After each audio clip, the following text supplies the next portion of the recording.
Ginapanindugan sa gihapon ni Senador Alan Peter Cayetano nga sang legal kag lehitimo nga Senate President.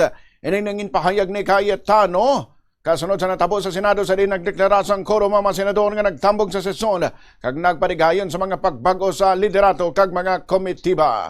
Nagapating senador nga wala nagbago iya posisyon bisan pa nagpadigayon sang eleksyon ang bago nga mayorya para sa mga opisyal sang Senado. Dugang pa ni Cayetano, kinahanglan gihapon ang 13 ka boto para sa bisan ano nga pagbago sa Senate leadership.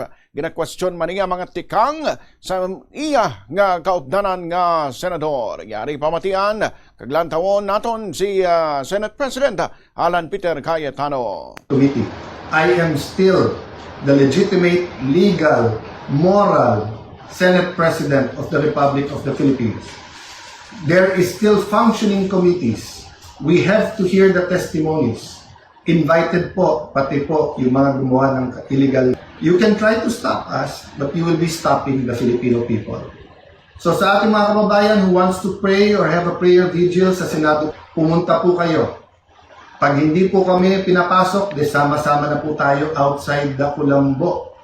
Ang problema po, pag in-outside nyo Dakulambo, ang mga legitimate leaders ng Senado, para nyo na pong sinabing sinunog nyo po ang Philippine Constitution.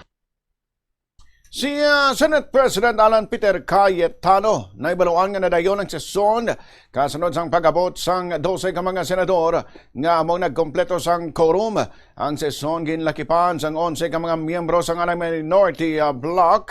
Ginpangunahan ni Senador Tito Soto kag nagabot man si Senador Francis Chis Escudero nga nangin sorpresa ang pagtambong sa sesyon sa plenaryo. Gilayon nga ginmoson ang pagbakante sa tanan nga committee chairmanships sa Senado. Kasunod sini ginpili si Senador Erwin Gatchalian bilang Senate President pro tempore nga nagbulos kay Senadora Loren Legada kag saman ang nagdumalas ng sesyon bilang acting Senate President. Samtang wala naman nakita bisan landong sa mga senador nga katapos ang nagligad nga majority block sa dinhumalin pa sang Lunes.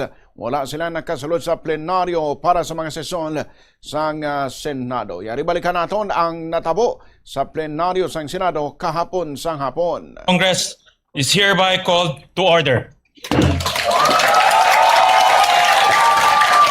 Let us pause for a minute of silent prayer. Amen.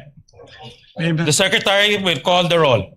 Mavic, the Deputy Let it be put on record that the Secretary refused to call the roll. Let the Deputy Secretary for Legislation to call the roll.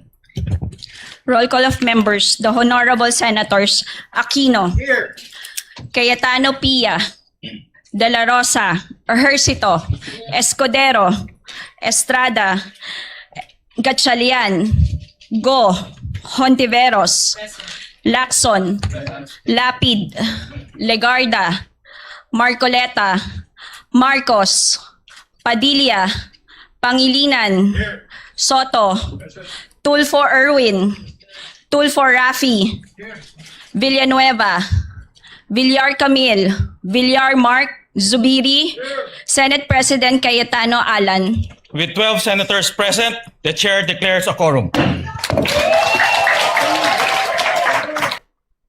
Ang kabahin sang natabo sa sesyon sang Senado kahapon.